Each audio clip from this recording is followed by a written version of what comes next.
Okay, so Path of Exile 3.16 Balance Part 2. Core character defenses and recovery. Dum dum dum. Okay, so we're making a number of balance changes. Yesterday we began our 3-part series by talking about our plans for Flask and Ailment mitigation. You'll see the video to that link in the description is below the full video. I will do a little bit different with this video. First one that you're probably watching right now is going to be a full one going through everything that we did now live on stream. With minor cuts, and then I will also be uploading side by side a TLDR video, which will also be linked in the descriptions below. If you want to watch the TLDR, click that video instead. Well, I'm just going through my thoughts after reading all this. So diving into this, display the same as Vault up to date. Not on the PoE forums. No, you'll have to type !build. My Vault guides are the ones that are updated. We strongly recommend reading that post prior to this one. Ooh, strongly recommend. Today's post covers our plans for core defenses and recovery. Tomorrow we'll reveal a third part of the series which covers our plans for screwing over elemental equilibrium and aura bots and curse bots, and then they're also going to talk about elemental damage over time. So we've assembled this article as a set of identified problems and our intended solutions. Below each solution is a spoiler type. We already know that. Moving on. Core character defense and recovery. We're doing a major balance pass to improve defense and recovery for all characters. The goal here is to put more power into the core defense armor evasion to make them the best way to mitigating the kind of damage they're best at preventing, while taking some of the power away from the one-off mechanics that provide a significant defense for too low a cost. While some individual mechanics have been nerfed, this is an overall massive buff to defense across the board. Previously, there were some very tanky characters, but they were gated behind specific niche mechanics and uniques that were not accessible to everyone. What we are doing here is moving a lot of that power to everyone else, so that core defenses are far more powerful than they were before. Zoom in a little bit more so I can read. We're also making sure that every type of character has plenty of ways to mitigate as much more diverse set of damage types. For example, Evasion mitigates attacks well, so we're introducing spell suppression to help Evasion builds protect themselves against spells. I thought this was going to be like the caster version of Fortify. Huh. Overarching problem. Dodge and blind provide more mitigation for fewer passive points and item slots than any other defense type. Attack dodge does this in a form that is almost identical to evasion, but is far more efficient. So blind's getting gutted. Overarching goal. Remove dodge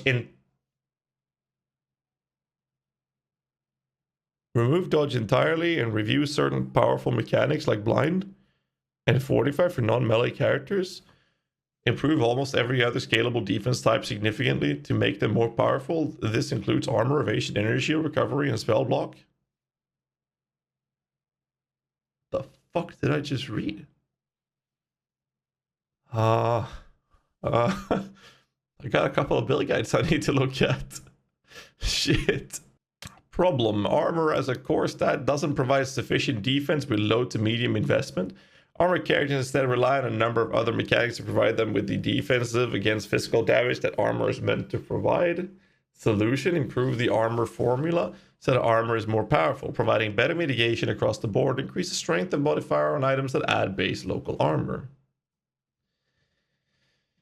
Whew. Okay. Previously, if you had 10,000 armor and you took a hit that dealt 2,000 physical damage, you'd be dead. You'd reduce that hit by 33%. Now you'll reduce that hit by 50%. Does this mean a lot of our builds will actually care about using armor pieces? That's actually rather interesting, because that's a massive change. This was originally posted with an incorrect value. It has since been updated. Oh, you know what? Let me get a notepad up so I can put some notes for the TLDR. What else do we have? Increase the strength modifiers. Okay, so increase the strength of modifiers on gear that add base local. What's here? A rule of thumb with the new armor formula is that if you want to get 50% mitigation against physical damage hit, you need 5 times the damage as an armor, where previously it required 10 times the damage. As an example, if you want to mitigate the 5,000 hit down to 2.5, you need 50,000 armor. Now you only need 25,000 armor. Okay. Increase the strength of modifiers on gear that add base local armor and add a smoother progression of tiers, as they were currently very low until the highest tier. And have some levels where there was no new tier for a large number of levels. This will on average result in items with higher armor on them, especially during the campaign and early maps, and make it much more affordable to reach decent armor values. Okay. Armor provided by base types can now be up to 10% higher as part of variable base type system detailed below. Determination has been buffed to provide both flat bonus to armor as well as its existing mode multiplier to armor. Grants up to 2051 armor at level 20 of Determination. New suffix modifier has been added to all armor based on body armors and shields that provide up to 8% additional physical damage reduction on each slot. Oh shit. Oh, that's massive. Oh baby. Oh baby. I keep thinking about Dominating Blow. Additional physical damage reduction mods were discounted from all other rare modifiers, so that large values could be provided on the above 2 slots. New suffix modifier has been added to all armor-based gloves, helmets, and boots that provide increased life regeneration rate. This works as a multiplier to a life regeneration value. Okay, that doesn't really matter. Review monster-based armor as a result of changes to the armor formula. This may result in no changes, but if there has been no significant impact on character damage. Okay. Problem. Evasion doesn't provide sufficient defense. Evasive characters instead rely on the acrobatics and face acrobatic keystone to provide attack and spell mitigation. Very true. Solution. Remove dodge entirely. I mean, the problem is that evasion characters, they need acrobatics and face acro keystone to provide attack and spell mitigation. So the solution is to remove the only thing they did to do it. What? Substantially buff evasion, so that is a good option, and make sure it is easily available on items. Okay. Basically what they want to do is they want to remove the whole stack of having dodge and evasion, because you can stack them both. That's what they want, but that still hurts the players, because some builds went with the evasion cap with face acro. Oh my god. Oh my god, okay. Improve the evasion formula to get more chance to evade for all values of evasion rates. So they're just making it easier to hit that cap. Okay. So you have 75% chance to evade against tier 16 map monsters. You currently need 49,000 evasion rating to achieve this. You will only need 24.2 thousand evasion rating after the change. Okay, that's pretty massive, dude. That's a pretty massive change. To have 75% chance to evade monsters against tier 1 maps, you need 24,000 evasion, and you only need 12.7k evasion rating after this change. Okay, so evasion characters actually got a pretty fucking massive buff. That's actually, I'm not sure if it will be a good plan, because I mean, a lot of the build guides that I've been running, they don't get evasion stack. They have evasion as an extra mechanic besides face acro. Thank you, Drunkstar Monkey, with a tier 1 sub for 9 months. Appreciate that a lot, dude. Thank you, sir. Thank you. That's a stream, baby. What's the name, sir? I think that cap is 75, yes. I think that this will be a pretty good change on the low to mid range, but like there were builds that stacked face acro with all of this. Oh. Increase modifiers on gear that add base local evasion rating and a smooth progression of tiers, as they were currently very low until the highest tier. This will be on average result in items with higher evasion on them, especially during the campaign and early maps, and make it much more affordable to reach decent evasion values. Updated crafting modifiers are simply to similar values and make them available earlier in the campaign. So basically, we might see a lot more tricksters in the next league then, I guess. Because you can go very effective hybrid trickster builds. And especially if they're going to bump up the evasion. No, I agree with Gokka on this one. Like, evasion and dodge is essentially the same thing. It's not the streamlining, so by basically removing dodge, they only have one layer rather than the stacking of it. Alright. Evasion provided by base types can now be up to 10% higher as part of the variable base type system, but detailed below. The Gray Skill gem now has you and nearby allies gain 20% more evasion rating at gem level 1 up to 29 at gem level 20, as well as existing flat bonuses to evasion rating. These changes make the aura very effective at attack mitigation if you've already invested in evasion. Reworked evasion passives. Adjusted monster-based evasion minion accuracy to compensate for changes to the evasion formula. Ooh, that'll be interesting. That'll be interesting. See what they do with minions, actually. Minions are always so tricky to fix when they do changes like this. Evasion provides no defense against spells. No, that's true. So instead, we're introducing evasion spell Fortify. They're calling it spell suppression, but you know, let's be real. On evasion items, as well as dexterity section of the passive skill tree, which gives a chance to half the spell damage taken. Is this post-mitigation or pre-mitigation? Half. In what order is this calculated? Let's look at the specifics. The chance can be stacked up to one. The chance can be stacked up to 100%, converting existing sources of dodge and spell dodge to spell suppression, or replace them with other bonuses. So if they're doing this, I would assume that face acrobatics and acrobatics are essentially going to be probably renamed, but going to be changed into spell suppression, which means that the whole dodge meta or the dodge approach builds is going to be evasion builds and going face acro or whatever the notes they put there instead to ramp up spell suppression. Specifics. Oh shit. Spell suppression is designed as the dexterity character's best answer to spells. In general, spell suppression gives easier access and more reliable spell damage mitigation for dexterity characters without reliance on specific uniques. It's also much more reliable than spell dodge, but has a lower maximum. There will be few specialized ways to invest in increasing the spell damage suppressed to reward higher investment if you want to further protect yourself from spell hits. Spell suppression will be found on various passive skills in the evasion area of the passive skill tree. The evasion wheel at the center of the passive skill tree no longer provides accuracy, but provides a combo of evasion and chance to suppress spells instead. New suffix modifiers have also been added to all evasion armors. They can roll modifiers that grant chance to suppress spell damage. Body armors and shields in particular can roll larger values of these modifiers. New keystone passive skill added to the center of the tree called Mage Bane. Dexterity provides no inherent bonus to evasion. Rating, you gain 1% chance to suppress spell damage per 15 dexterity. It's very interesting, notable. Or keystone, actually. Vault Grace no longer has chance to dodge attacks as well. Instead, has plus 15% chance to evade attack hits, and suppress spell damage dealt to you is unlucky. I mean, honestly, unlucky is only really okay on crits and lightning damage in general. Additional chance to evade modifiers were discontinued from all rare modifiers. Passives and Pantheon powers has their values were generally too low or felt out of place, and so that Vault Grace could provide a very large value of this stat. Change Elusive to provide 15% chance to avoid damage from hits instead of its old dodge related stat. Isn't this the same fucking thing?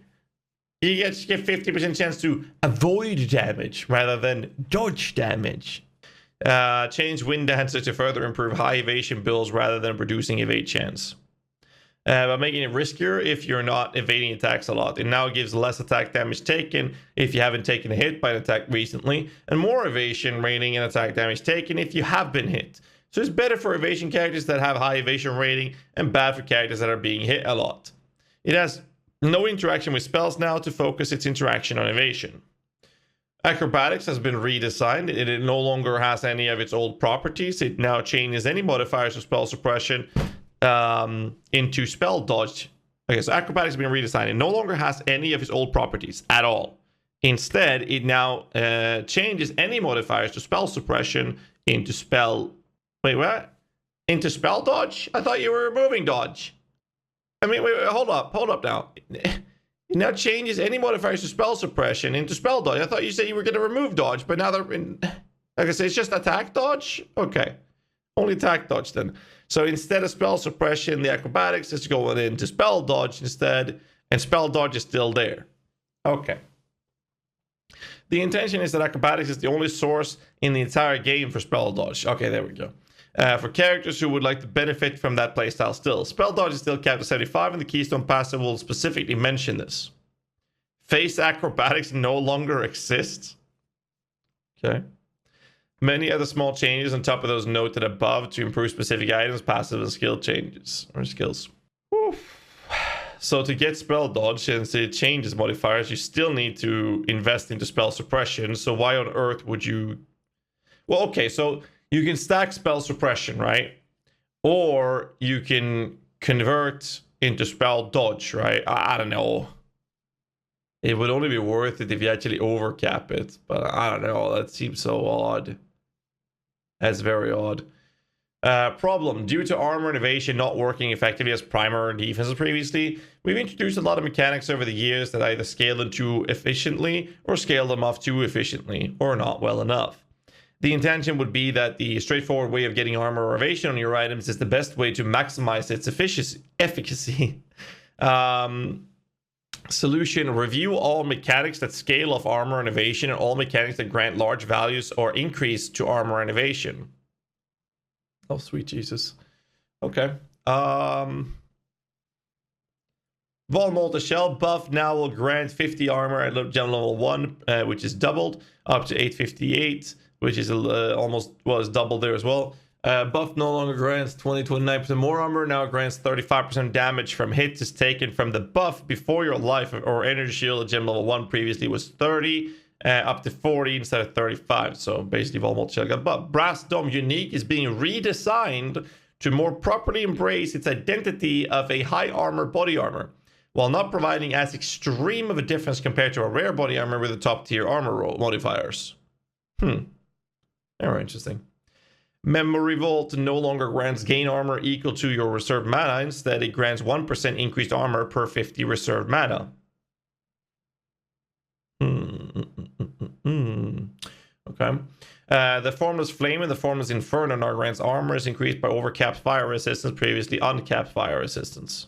So people might actually look at them now. It's interesting.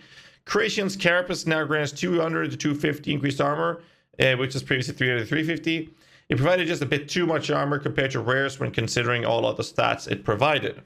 Transcendence Keystone passive skill now grants a larger penalty to all maximum elemental resistances, previously -5. Mask of the Tribunal no longer grants nearby allies a 4 to 6% increased damage per 100 strength you have. Instead, it now grants nearby allies a 1% chance to block attack damage per 100 strength you have. Avatar of the Chase Raider notable ascendancy passive no longer grants 35% chance to evade melee attacks during onslaught, or 35% more chance to evade projectile attacks during onslaught. Instead, it now grants 10% more chance to evade attacks during onslaught. Okay. Oh god. Okay. Shit. Snowblind, scroll down a bit. The Snowblind Grace in the perfect form now grants evasion rating is increased by overcapped Cold Rush. Previously it was uncapped. Its other stats are being improved. Okay. Willow Gift no longer grants Fortify buff. You create instead grants 30% more evasion rating. Instead, it's now grants 4% chance to suppress spell damage per fortification. Per fortification, whatever that means. But removes the less damage taken from fortification. Existing enemies will no longer provide evasion rating while you have Fortify, though you will need to use a Divine Orb to obtain spell suppression from the item. So, to my understanding, is the fortification seems to be like charges or similar to like Power of Frenzy, I guess, with Fortify, which I think seems to be gated on melee builds only, I guess, and it ramps up. If it is what I think it is, it would mean that you would have to ramp up your defense. But the problem for melee builds in many cases is that when you dive into a pack, you want that defense there, right? If this is something you're going to have to ramp up, that's still going to be problematic for melee builds that is not fast at ramping it up, or they drop the stacks before they get to the next pack of enemies.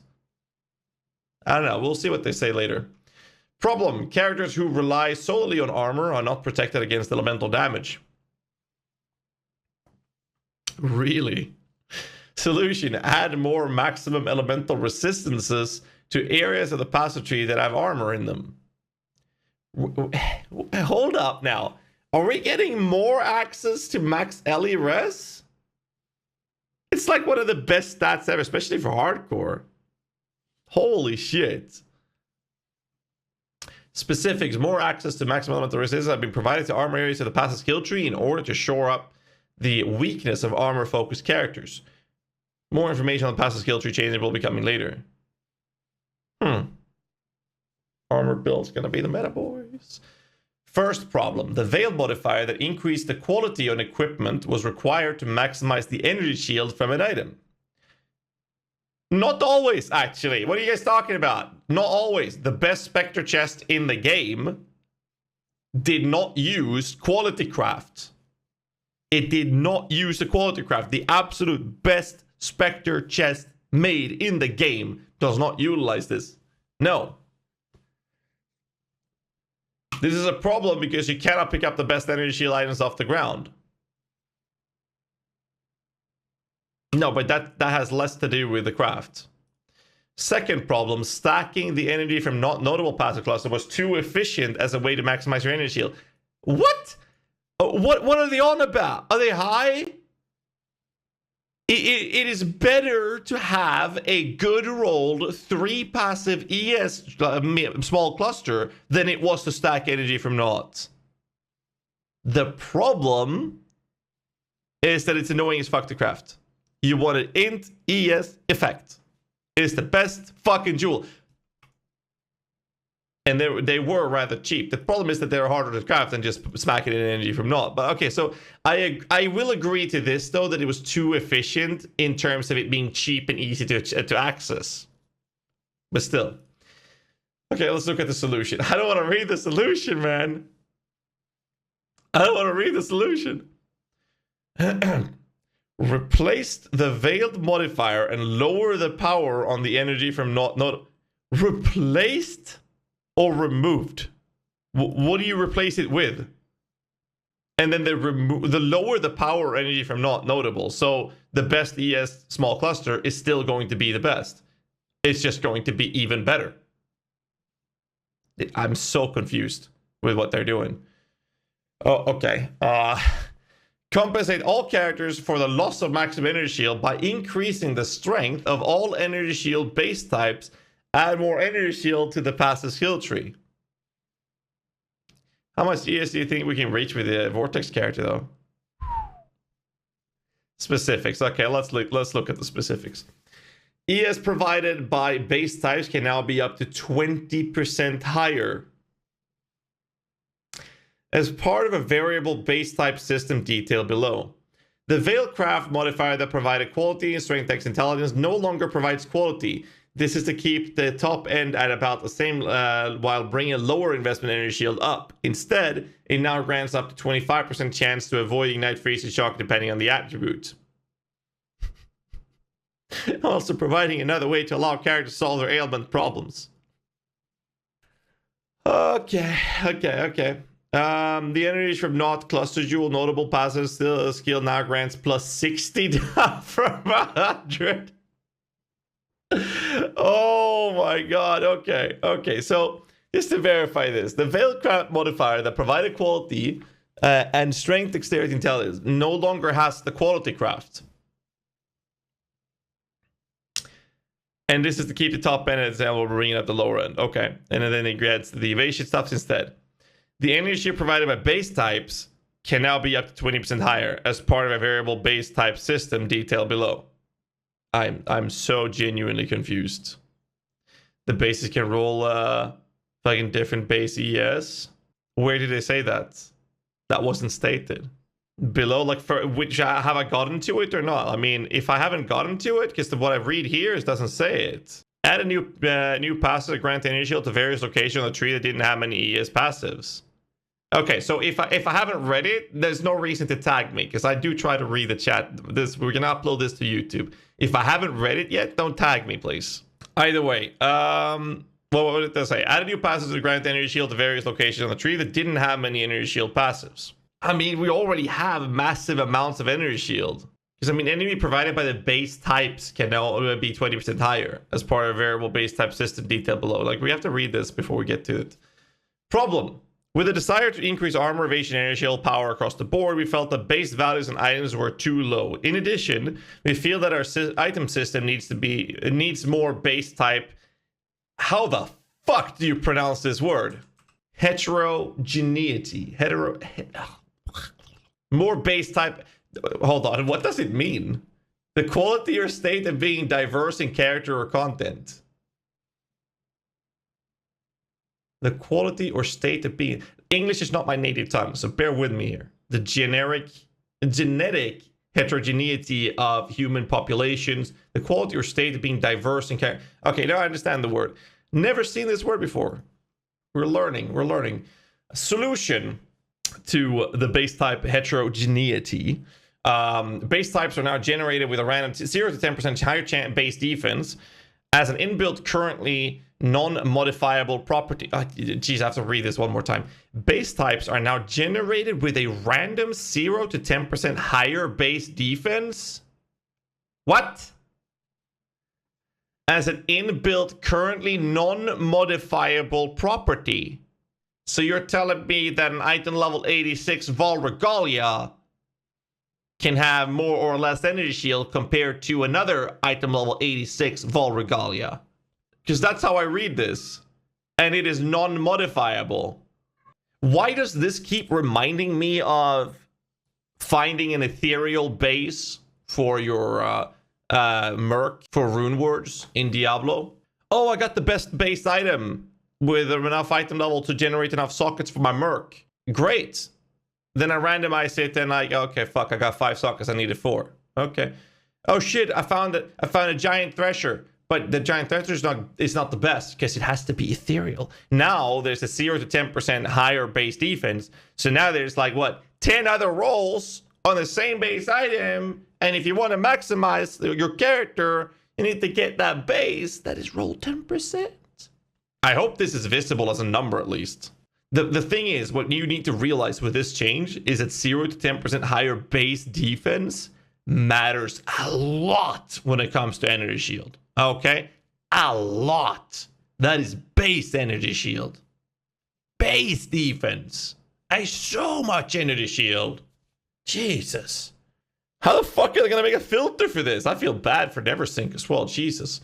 This means that all base types can be better than they currently are. No shit!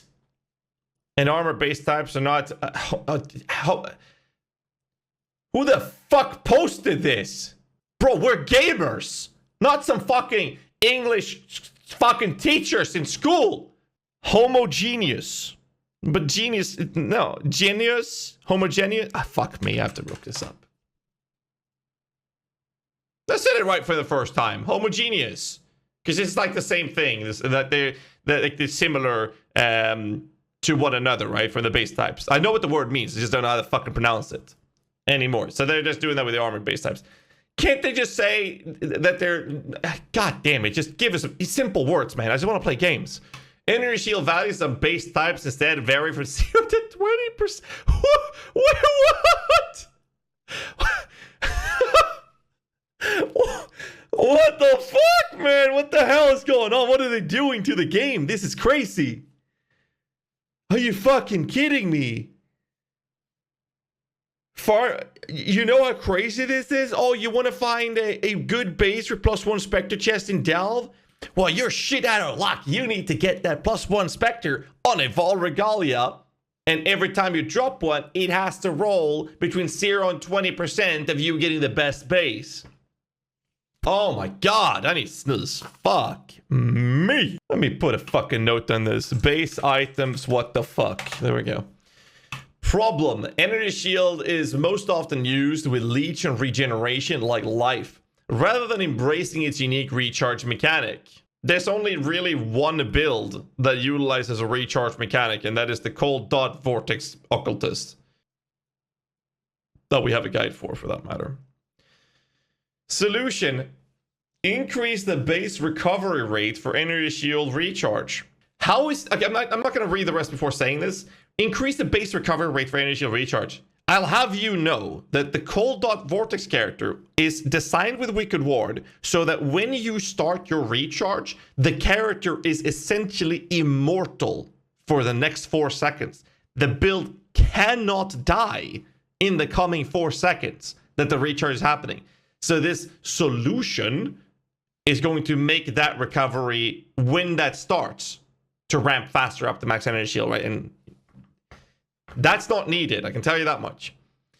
Rework the downside of the Wicked Ward Keystone more... Okay, why is there a dot there? What does rework the downside mean? We get that into specifics.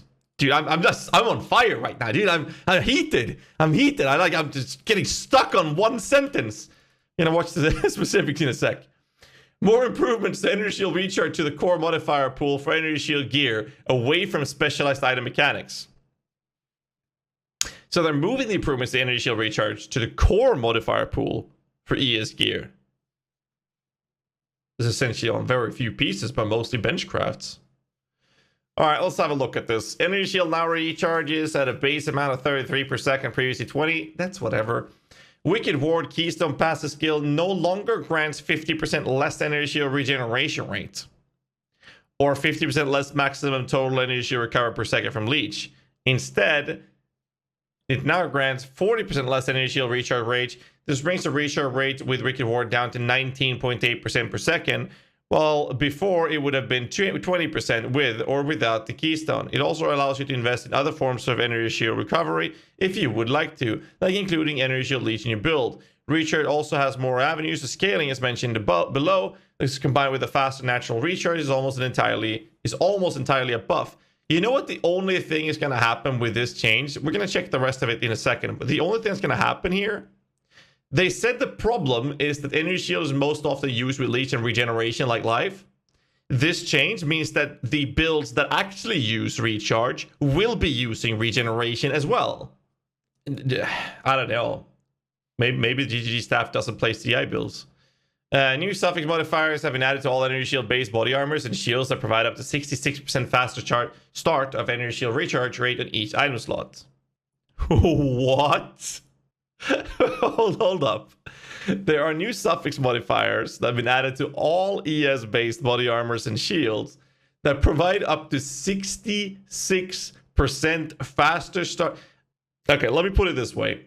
A well-geared, not top-tier mirror geared, a well-geared, like what most people are able to achieve fairly easily with, for example, my Vortex build guide, is able to make the ES recharge start after a little over 1 second. 1.1 second-ish, or 1.2 I think it is. That you don't take damage, then you start Wicked Ward. The way this works is that you don't get prevented. That recharge doesn't stop when you do take damage. It continues for the span of 4 seconds, which is now buffed, which essentially makes it so that if you don't take damage for 1 second, you will be immortal for the next coming 4 seconds. So this change is making it so that we can move that 1 second gap to being a lot slower. It's not going to be half of that because it's already ramping a lot of faster start and energy recharge. So we're basically sitting in a situation where you're going to be able to push it down to below 1 second of not taking damage. For this build specifically, it slows the enemies with chill and TC and making them having less accuracy and feeble and all those things. So that if you do, you basically make the enemy not able to fucking do shit to you. They're going to take more than a second to do damage to you, basically, unless you taught it, right? And then you're going to become immortal. I'm so confused. Crafted and influenced, a faster start of energy recharge modifiers and ranks can no longer be obtained. Oh, fuck. Okay, I should probably read before I say anything. Okay, it's still better though. This is still improved, so it will still be faster and actually easier because you don't have to get rings. Well, cheaper for the lower budgets. Faster start of energy recharge has also been added to areas. Never mind, it's gonna be faster again. Oh my god, it's like a fucking roller coaster here, boys. Faster start of ES recharge has been added to areas where the fastest skill to energy shield is found. Crafted modifiers has also been added. Oh my god, okay, never mind. Okay, where's the PUB? Just type !build and watch the Cold Vortex build guide. New suffix modifier has been added to all energy shield based gloves. Helmets and boots that provide up to 38% increased energy shield recharge rate. That's whatever. Crafted modifiers have been added.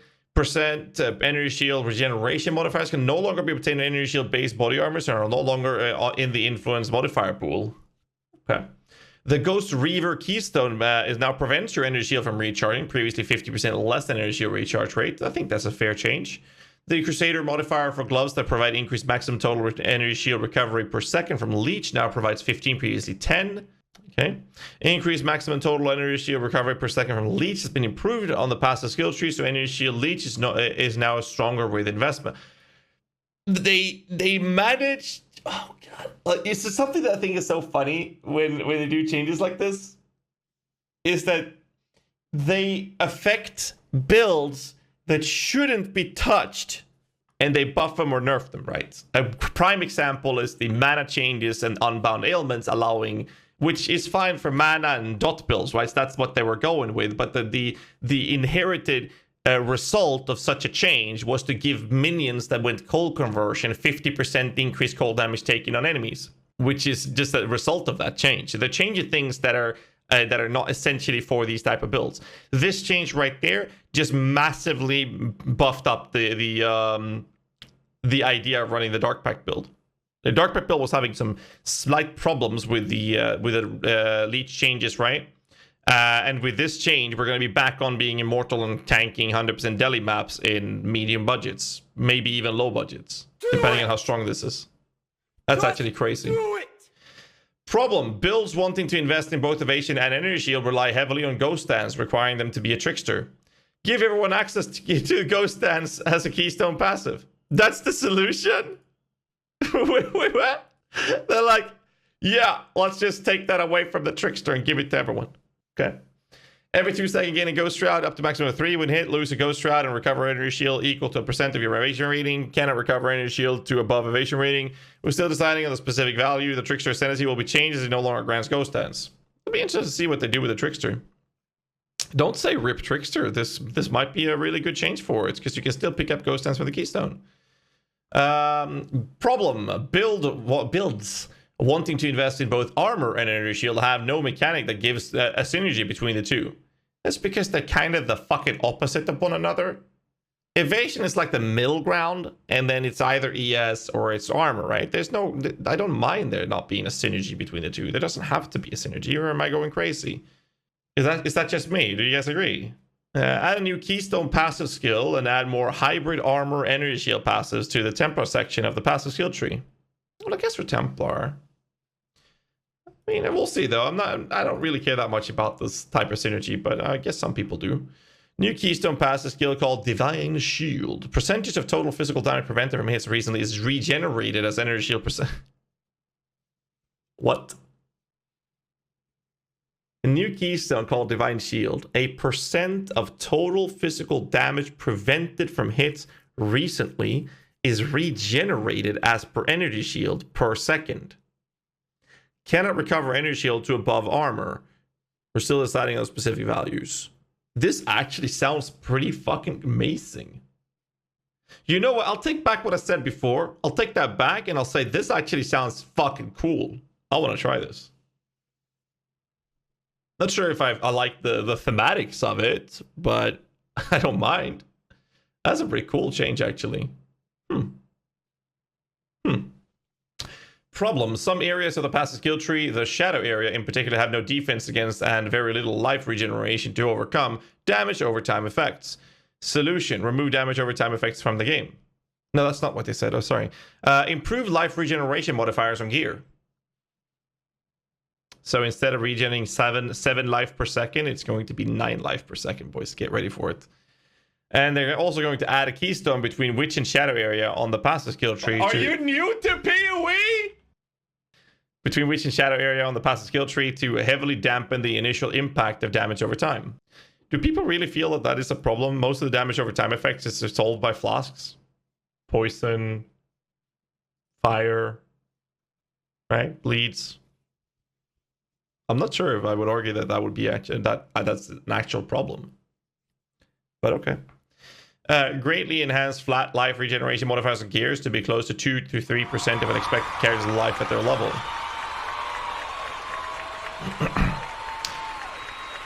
Percentage-based life regeneration has been removed from non-unique equipment modifiers and the influence modifier pool. This is now reserved for uniques in the passive skill tree. New keystone passive skills added to the shadow area called L Shade. Takes 75% less damage over time if you've started taking damage over time in the past second. 100% more duration of ailments on you. Not sure if I like that, actually. It was a cheap way to get it by get away from Dows from Ignites, I guess.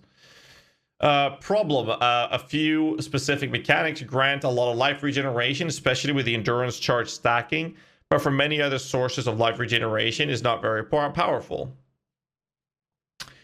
Solution: remove various sources of life regeneration per endurance charge or lower their values.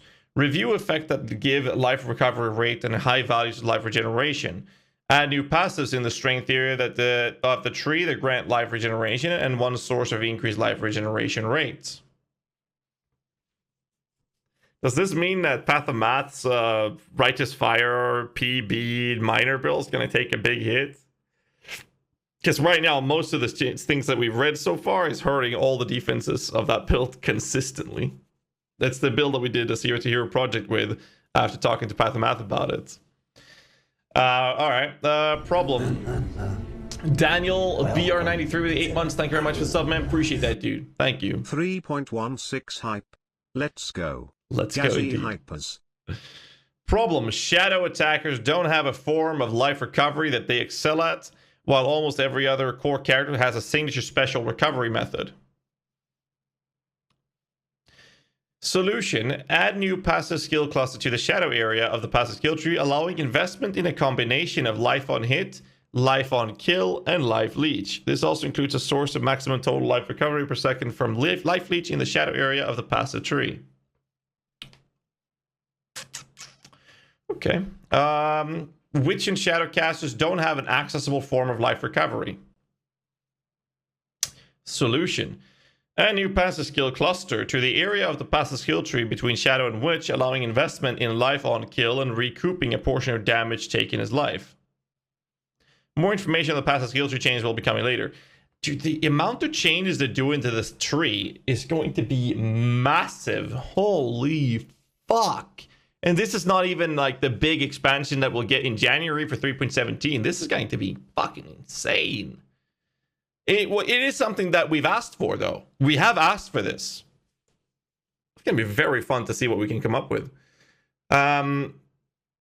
Problem. Block is pretty fundamental form of defense available to characters, seeing as it is available in shields, but the Gladiator Ascendancy is far more efficient for block investment compared to any other class because of the Gladiator's versatile combatant, notable skill that grants as much spell block as you have attack block.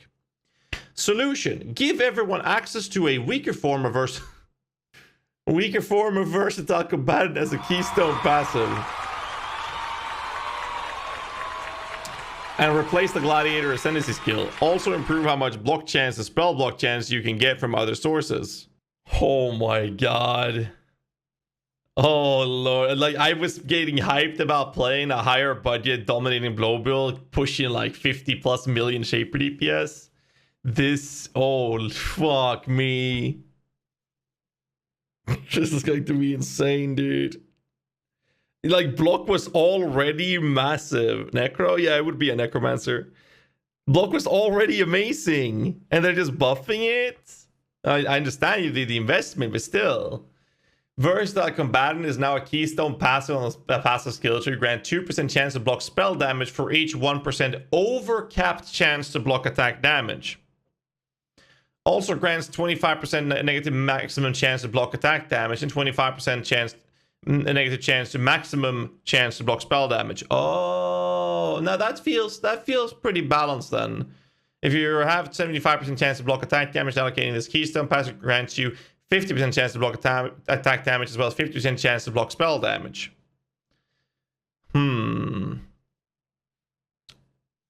No, that feels a bit balanced. It sounded way more overpowered before we read the specifics. More access to spell block has been added between the Templar and Witch sections of the passive skill tree. Honestly, fuck this. This is crazy. The suffix modifier that grant attack block, a spell block, or shields have been improved, and the new tiers have been added. These now grants up to 16 attack and 15 spell block, respectively, for the highest tier. Oh my god, dude, this is crazy. This is actually insane. You had to invest quite a lot of extra nodes on the tree to get that spell block cap. But now we get an easier access to it. This is actually going to be nodes we can put on offense instead in those builds and still have max block and attack caps. Block and attack and spell block caps. This is crazy. The Gladiator's block ascendancy passive skill will be reworked. We're experimenting with a new notable passive that makes the Gladiator chance to block attack damage lucky, which helps offset the downside of versatile combatant. That's actually pretty good. We'll be making further changes to the passive skills and life granted by bone off. No! They fucked me. Further changes to passive and the life granted by bone offering. Okay, here we go. There we go. No! No! It's okay. It's okay. If it's only going to touch the life granted, it's going to be fine. Problem: the pool of modifiers available on shields includes some that have values that are too low or aren't relevant to shields. The power level of shield modifiers in general is also too low. Remove irrelevant modifiers on shields and add some really powerful ones. Do I really want to? Oh my god, not sure if I want to read this. They knew? I mean, it's only shield life recovery. As long as they don't touch the block, it's fine. Modifiers such as chance to block projectile attack damage, chance to avoid stun, increased global physical damage, global elemental damage, global attack damage, flat mana gain on block, percentage life regeneration, and increased cast speed either felt out of place or generally did not have impactful values. These can no longer be obtained on various shields. Well, we don't have Harvest. We don't have to worry about the Spectre shields. These changes are meant to make shields feel more cohesive as a defensive piece of equipment, as well as to make their core modifiers more impactful. This will also make it easier to roll powerful shields and obtain shields with a specific modifier after. Well, it definitely makes it easier to craft. As mentioned above, modifiers such as block chance and spell block chance were significantly improved and new tiers were added. Block chance now goes to 16 and spell block 15 at the highest tiers. We've added a few impactful modifiers to specific shield types. Armor-based shields can now roll high values of reduced extra damage taken from critical strike, the value going up to 60% at the highest tier. Armor-based can also roll 8% additional physical damage mitigation. Armor-based shields can now roll up to 100 life gain on block. Previously, only pure armor shield could roll life gain on block, but now this can also roll an armor evasion or armor ES base. Okay. Evasion base can now roll high values of chance to suppress spell damage up to 34%. Evasion or shields can also roll 480 accuracy. Previously, only pure evasion shield could roll accuracy. Okay. But now this can also roll on armor ES and evasion ES. Energy shield based shields can now roll higher. Let me do this. I don't miss what I'm reading. Energy shield based shields can now roll higher values of faster start of energy shield reaches up to 66. We read that earlier. They can also roll increased critical strike chance with spells. Previously, only pure energy shields, so they changed that to have the hybrid ones being able to roll it. Okay. Well, honestly, this all just buffs the DB builds. It's gonna be fun. So we've seen nerfs to some of the build guides that I have, like with the evasion or the dodge related stuffs, and we've seen some massive buffs to Dark Pact. We've seen massive buffs to DB and the massive buffs to the Vortex characters. You know what's funny? Those builds didn't really have a lack of defense. DB, dominating blow. They didn't really have a significant lack of defense. The build guys that I have that lacked defense was actually the builds that got hurt the most with these changes. At first glance. So I'm a little bit concerned actually. As a defense, blind was equivalent to an incredibly high level of evasion with a minimal character investment. It felt mandatory for all characters. Yes. Solution: make blind synergize with evasion so that it's more powerful only if you built a very evasive character. The power level of the new build is significantly lower than before, but has more opportunities for further investment if you want to specialize in it. Blinded now costs targets that 20% less accuracy rating and evasion rating. This change makes it so blind is of no defensive help to characters who have no evasion, but it helps if you do. It also has an offensive component, like if you want to lower the evasion rating of evasive monsters to make it easier to hit them. This is actually really good. This means that we don't need to stack that much accuracy on a lot of builds, but minion builds as well, which has been a problem on the higher budget at least. Blind effect is now available in the passive skill tree if you want to invest in it further. The Saboteur Ascendancy notable passive that is tied to blind is being reviewed. Flesh and Stone is being changed as noted below. How much further do we have to go? Oh, we're almost there. Holy shit. It's okay. We're almost done, boys. Problem: because Flesh and Stone blinded nearby enemies, it was incredibly popular. The change of blind have reduced its power, so now characters may be missing a low-cost defensive reservation effect. The solution: reduce the cost of Flesh and Stone and change Tempest Shield so that it is similar power for defensive reservation effect alongside Arctic Armor and Flesh and Stone. The intent is that there are 3 competing defensive reservation effects that you are able to pick between or use together. Flesh and Stone has been changed back to 25% reservation as a result of the changes made to blind. Tempest Shield has been reworked to become a 25% reservation effect that provides a large amount of spell block as well as immunity to shock. It still has the property of shooting out lightning on block, and the damage has been significantly buffed. Huh. Arctic armors were already buffed to provide immunity to freeze. This is rather interesting. Might be able to squeeze in Tempest Shield on some of these builds, like the DB and whatnot. That would actually be a really good way to get a large amount of spell block. Immunity to shock from it, and the fact that if we block, we get the EE triggered, or whatever they do with the EE. We'll see that tomorrow. Holy shit, dude. Problem. Fortify is intended as a defense to benefit for being a melee character, but can often be obtained by spellcasters using melee weapon types that don't actually engage in melee combat. Solution. Change the Fortify mechanics so its effect is based on your melee damage. How are they going to change Kingmaker? We're experimenting with a system that lets Fortify be applied based on melee damage dealt. This is what I talked about before. The problem with melee builds wanting to have Fortify before they go into a pack. So that tiny little melee damage hits don't provide a full strength Fortify. This means that we'll be able to introduce a chance to gain Fortify and hit on passive skills or items, which we've avoided in the past. But we're working to avoid a system where every spellcaster wants to run a shield charge to get Fortify at little cost. Our eventual goal here is that all melee characters keep Fortify up reliably without a huge cost.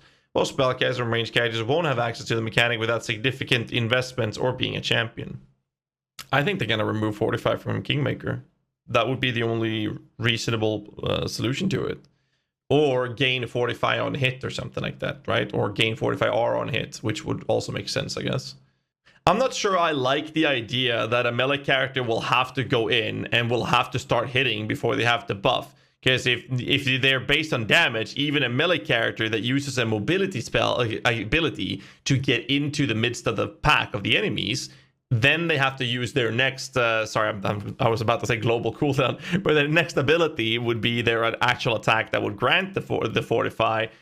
I don't know. The only change on dominating blow builds for the DB defense would actually be to do this.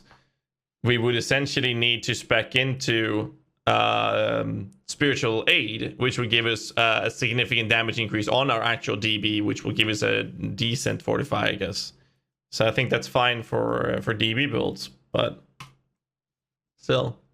That concludes part 2 of our 3.16 expansion balance changes. Tomorrow we'll share part 3, which covers our plans for auras, curses, and elemental damage over time. Please keep in mind that as we're several weeks away from launch, elements of what we've written here may change after further playtesting, feedback, and iteration. There's plenty more to discover in our upcoming reveal of Path of Exile Scourge and its patch notes. See you tomorrow.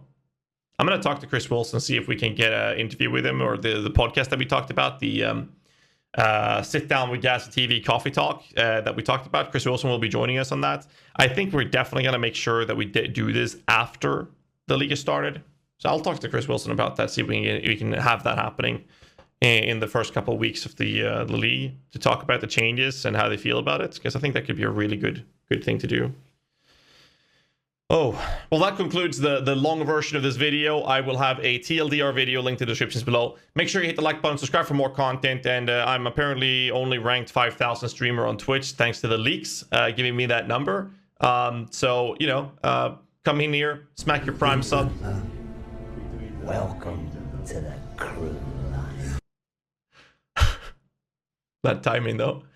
Uli Lenso with a Prime sub. Thank you very much, sir. Do like Uli Lenso. Come in here, Prime sub, because I'm starving. I'm only ranked 5,000. Thanks so much for tuning in and watching this video. I'll see you guys in the next one. So till then, stay safe and keep rocking.